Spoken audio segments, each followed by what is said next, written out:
मोहतरम मुसल्लियान इकराम, जैसा कि मौलाना ने फरमाया, निकाह को आसान बनाने के बारे में सारे हिंदुस्तान भर में, हमारे सारे मुल्क भर में एक बहुत बड़ी मुहिम शुरू की गई है all India Muslim personal law board की जानिब से। सारे हिंदुस्तान में जूम के ज़रिए 17 तारीख को 10 बजे से दोपहर तक हिंदुस्तान भर के उलमा और उमायदीन और दीगर जो फिक्र रखते हैं कौम के लोग, उन लोगों ने हिस्सा लिया। अल्लाह का करम है कि all India Muslim personal law board से मुझे भी मदऊ किया गया था, उसमें शामिल किया गया था और मैंने भी अपनी बात रखी। ये आप हजरात तक मैं वहाँ क्या बात हुई वो भी लाना चाहता हूँ। निकाह को आसान बनाने के बारे में जो बातें हुई उसमें सबसे अहम बात ये थी कि चूँकि मज़हब इस्लाम में निकाह कैसे करना चाहिए और जो उसमें बताए गए हैं क़वानीन, उस पर अमल करने के लिए दूसरे सारे मज़ाहिब से भी आसान है, बहुत बहुत बहुत आसान है। एक है लड़की का मौजूद होना, शादी होने वाली, दूसरा लड़का मौजूद होना और दोनों तरफ से राज़ी होना और एक जमात का होना, 2 गवाह। वो जमात कितनी भी छोटी हो, बस निकाह हो जाता है। उसके बाद के सारी बातें जो हैं वलीमा छोड़कर बाकी सब लोगों ने बना ली और उसमें बनाने वालों में ये जो मालदार तबका है, अल्लाह जिनको माल नवाजता है, उन लोगों ने नए नए रस्म या इधर उधर देखकर दूसरों के तरीके, कहीं यहाँ तक भी देखा है कि बैंड बाजे, डांस, स्टेज, उस पर गाना, ये सब करके ये तो गैर इस्लामी है, टोटल गैर इस्लामी, चोंचलापन है, बिलालापन है, लुच्चापन है। इससे बाज आने के लिए सब लोगों ने राय रखी, सारे हिंदुस्तान से, हिंदुस्तान भर के सारे उलमा जमे हुए थे। All India Muslim personal law board के सेक्रेटरी मौलाना उमरैन रहमानी साहब उसकी सरपरस्ती फरमा रहे थे, जिसमें मैं भी खुद भी हिस्सा लिया था। और उसमें बहुत सारी बातें आई। उसमें ये भी है कि मालदार तबका जो चोंचले बने अपनाता है, वो देखकर बाकी जो कम हालत का तबका है उसमें के नौजवान जो हैं वो रियलाइज नहीं कर सकते कि भाई कमाना हमें है, घर हमें चलाना है, बीवी को ला के हमें घर चलाना है। इसकी वजह वो भिखारी होकर भीख मांगना शुरू कर देते हैं, ससुर से, लड़की से, लड़की वालों से। मांगने को भीख ही कहा जा सकता है, दूसरा कोई लफ्ज मुझे तो नहीं मालूम। वो लड़का मांगे या लड़की मांगे, लड़के का बाप मांगे या उसका दादा मांगे, या पहले ही मांगे या साला मांगे, छुपके मांगे या खुला मांगे, मांगने को भीख ही कहते हैं। दूसरे मांगने को डिमांड या दादागिरी या गुंडागर्दी कहते हैं। ये दूसरा जो नाम है, जहेज, डोरी, ये सब जो है बंडल नाम है, रियल नाम जो है भीख है। और लोग लड़के ये समझते हैं कि मैं भी कुछ भीख मांग के बड़ा आदमी हो जाऊं। मांगता भी किससे है? लड़की से, जो सिंफ में नाजुक है। यानी अल्लाह ताला ने हमारी बच्चियों को, यानी मामा हवा को, आदम अलैहिस्सलाम को स्ट्रॉन्ग मैन बनाया था और मामा हवा को, हमारी माँ को सिंफ में नाजुक बनाया था। उसी तरह सारी औरतें सिंफ में नाजुक हैं, सारे मर्द जो हैं ख़वाम हैं, यानी घर चलाने वाला और वो घर की देखभाल और बच्चों की देखभाल करने। उसमें अगरचे आज के माहौल में, माहौल के हिसाब से कोई कुछ सीख के कहीं कुछ कर रहे हैं तो उनकी मर्जी है, लेकिन मजहब इस्लाम में जिम्मेदारी सारी फैमिली की मर्द पर डाली गई है। और लड़की के पैसे वो नहीं ले सकता। अगर लड़की कमा के लाती है तो भी उसका माल उसका है, और बाप के तरफ से कोई हिस्सा आता है विरासत में तो उस पर भी ये यजमान होकर बैठना चाहता है, जो हरगिज़ गलत है। मुसलमानों का ये तरीका नहीं, मुसलमान को ये इजाज़त भी नहीं औरत का माल मार के खाने, चाहे वो शौहर हो के बीवी का माल मार के खाए, या बाप हो के बेटी का माल मार के खाए, या भाई हो के बहन का माल मार कर खाए। बहुत लोगों को बुरा लगता होगा क्योंकि ये लोग वो पुराना तरीका चल के आ रहा है, इसलिए बेचारे उसका शिकार हो गए। जानते तो वो भी ना करते, बुरी बात जान लेते तो वो भी नहीं किए होते। इत्तेफाक हो गया, वो ऐसा हो गया।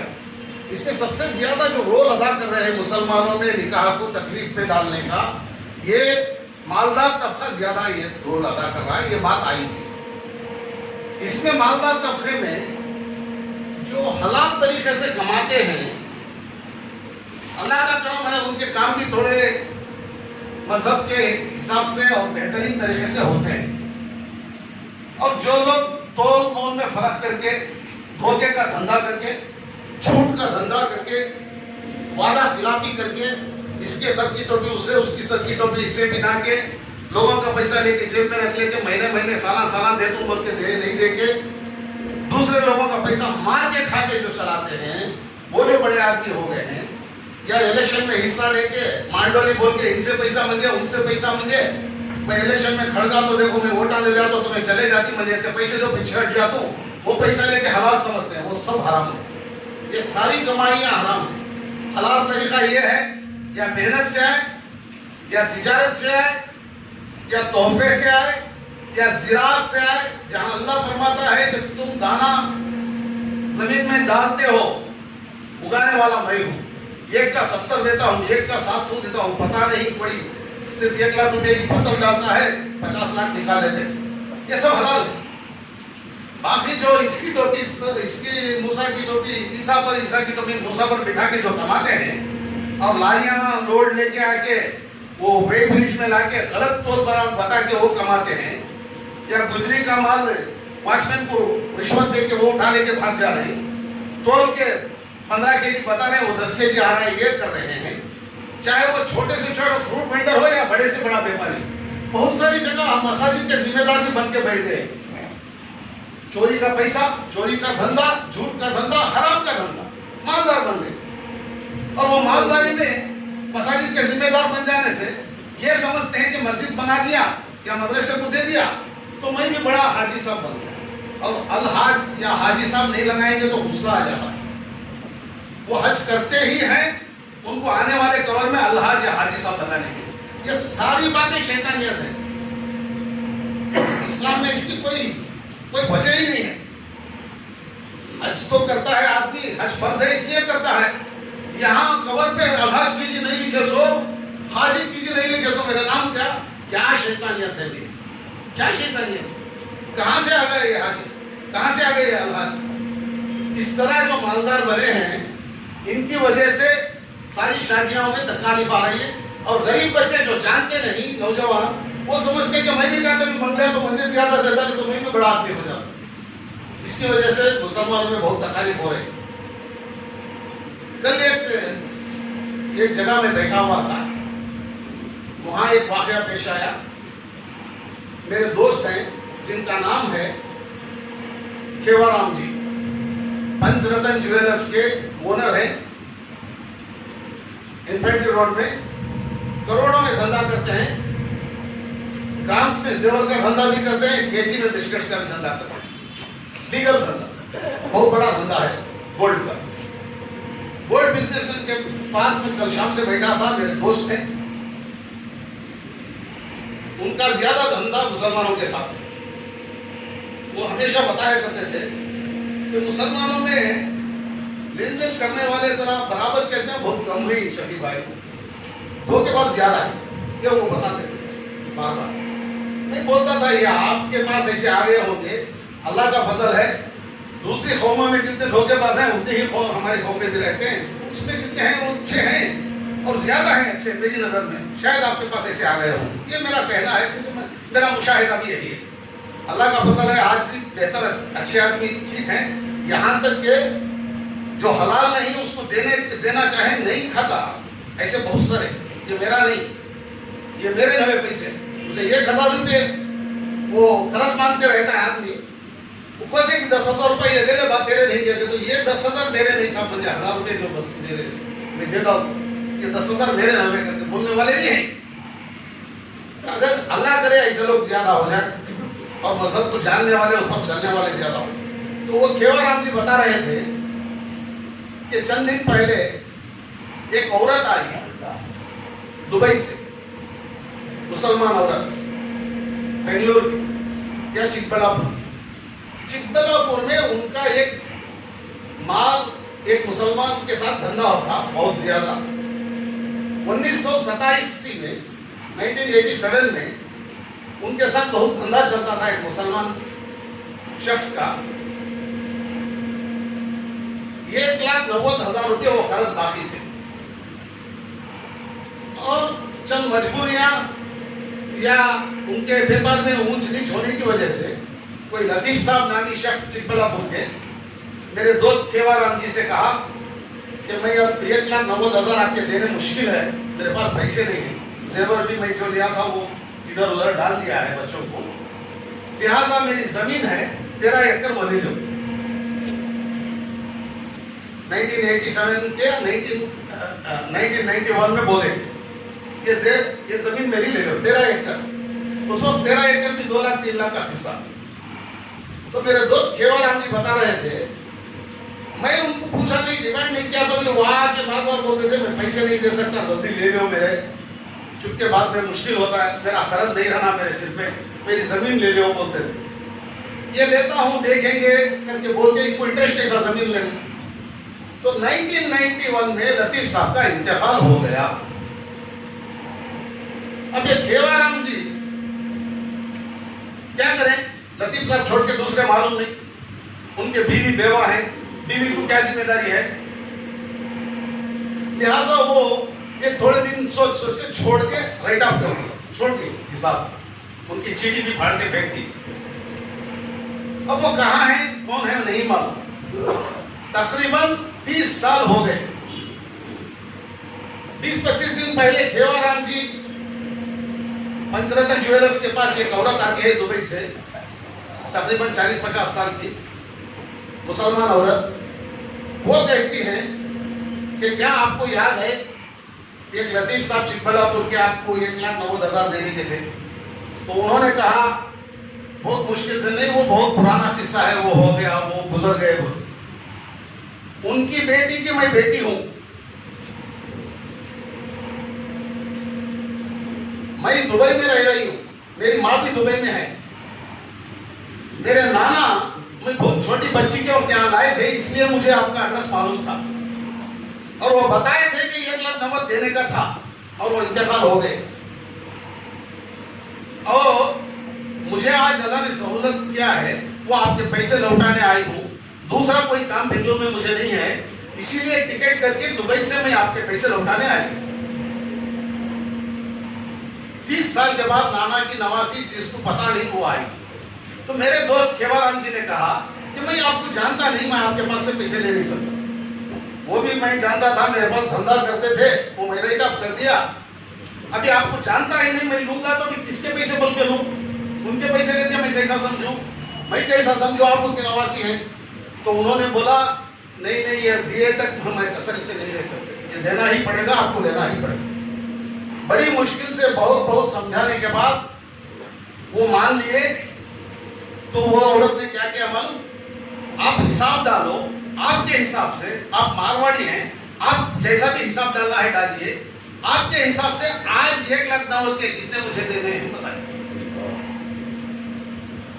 ये मेरे गैर मुस्लिम दोस्त बोल रहे हैं भाई, जो मुसलमानों को कहते थे कि ज्यादा धोखेबाज ज्यादा हैं, बहुत कम ईमानदार हैं, ये कहते थे, वो कल बदल के बैठे। एक आदमी से, एक औरत से, एक ईमानदार औरत से, इसको कहते हैं करोड़पति, लखपति, करोड़पति, अल्लाह नवाजे। चोरी के धंधे करके बड़े हो जाके इधर गए उधर गए, घराटे करे, क्या है? तो हमारे दोस्त खेवाराम जी ने हिसाब डाला, उनके इंसिस्टेंस पे, उनके इसरार पे, उनको बार बार बोलने से हिसाब डाल के मालूम क्या किए हो, वो तो हिसाब किताब के आदमी है, मारवाड़ी है। 23 लाख रुपए देना है उन्होंने बताया, अगर 190 देना है, लेकिन मैं लेने रेडी नहीं हूं। आप फोर्स कर रहे हैं इसलिए मैं दे रहा हूं 23 लाख। मालूम क्या किया औरत ने, मुसलमान औरत ने? सीधे 25 लाख लाई थी, उसमें से 23 लाख उठा के दे। 23 लाख उठा के दे दिए। जो नाना गुजर गए 30 साल पहले, वो नाना 32 साल पहले जो लिए थे, वो पैसा देने के लिए ये जब कमा के आगे बढ़े हैं, तो वो आगे 23 लाख दे दिए। ये मेरे दोस्त केवाराम जी ने कहा 23 लाख उठा लिए, फिर सामने रख के बोले देखो तुमने दे दिए ना, मैं 23 लाख ले लिया ना, अब तसल्ली है ना। तो उस औरत ने बोला मुझे तसल्ली हो गई, अभी मेरे नाना को निजात हो गई। तो बाद में केवाराम जी, वो भी इंसान है, ईमानदार है, उन्होंने क्या किया, उसमें से 1 लाख नगद उठा के 21 लाख 10 हजार उठा के दे दिए वापस। देखिए इंसानियत, इंसानियत देखिए, ईमानदारी देखिए। फिर उस औरत ने कहा देखिए आप कितना बोले तो भी नहीं मानते, खैर 1 लाख नगद लिए हैं, ये दे दिए हैं, तो भी हमारे नाना का तो खर्च चुक गया, आप इतना इंसिस्ट कर रहे हैं, और लिए नहीं पहले, ये जुल्म करके उनको ढकेल दिए। नहीं, आपकी बात मैं ले लिया, 23 लाख दे दिया, मैं ले लिया, मैं ये 1 नगद रख के मैं दे रहा हूँ, ले लीजिए। तो उस औरत ने कहा ठीक है, ये 21 लाख 10 पे रखिए, मुझे जेवर दे दीजिए उसका, 21 लाख 10 का जेवर लेके चले, और 2 लाख डाल के 25 लाख का जेवर लेके 2 लाख 1 लाख नगद देके निकल गए। वो कह रहे हैं देखो मुसलमानों ने ऐसे किए क्या। मुझे मेरे दोस्त केवाराम जी पूछ रहे हैं कि मुसलमान ऐसा क्यों की, वो औरत ऐसा क्यों की। मैंने कहा मुसलमान को ऐसे ही होना चाहिए केवाराम जी, जो कुरान पढ़ते हैं, कुरान की तालीमात जिसे मालूम है, इस्लाम की तालीमात जिसे मालूम है, वो यही करेगा जो उस औरत ने की। वो मुसलमान कोई भी ऐसा काम नहीं करेगा जो इस्लाम में नहीं है। इससे मार लिया, उससे मार लिया, इलेक्शन में मार लिया, इधर जा तो सैटा में मार लिया, सैटा माल को 10 रुपया को बेच को खा लिया, बेच डाले के बाद मेरे नाना की, मेरे दादा की, मेरे पप्पा की मर गए ना उनकी, उन्होंने को डाले सो शहीद बराबर नहीं मंजे कासन जो, उन्होंने चिच्चा का नाम था सो बाबा का नाम में दलाली कासन जो। ये लुच्चापन कोई नहीं करेगा मुसलमान अगर कुरान पढ़ लेता है। क्या इससे ये समझा जाए कि अक्सर मुसलमानों के घरों में कुरान नहीं है? सबके यहाँ है, रखा हुआ है, उसमें क्या है देखना नहीं आता। हुआ है ऐसी मालदारी पर, किसकी भी हो, अल्लाह करे वैसी मालदारी से सबको नवाज दे, सारे मुसलमानों को नवाज दे, सारे गरीब मालदार हो जाए, ससुराल से मांग के नहीं, लड़की वालों से भीख मांग के नहीं। और मालूम है लड़की मुसलमानों में औरत को मालिकिन बनाया है उसके माल की। सबसे पहले इस्लाम ने औरतों को मालिकिन बनाया। बाप के हिस्से में जो आता है मिरास में, माँ का जो आता है उस हिस्से में उसे जो आता है उसकी मालिकिन है वो शौहर को देने का नहीं है। शौहर को जो आता है अपनी बहन से डबल हिस्सा, उसमें उसकी घर की पूरी देखभाल करना है, वो पूरी देखभाल करना पड़ेगा उसको। जबकि औरत जो है उसकी जिम्मेदारी नहीं है, इसलिए औरत को आधा हिस्सा है और मर्द को पूरा हिस्सा है। और कई जगह ये देखा गया कि भाई जो है बहन को तो मेरे से मोहब्बत वाली रहना तो मेरी मोहब्बत रहना तो सही डाला, उन्हें अब भाई तोड़ लेता रिश्ता करके सही डाला, इन्हें मार के खा लेता। बाबा मरने से पहले मैं बेटी को शादी करता तो उसका होगा ये तेरा चलेगा तो बल को मर जाता। ये भी गलत है, इस्लाम में नहीं है, ये इस्लामी तरीका नहीं है।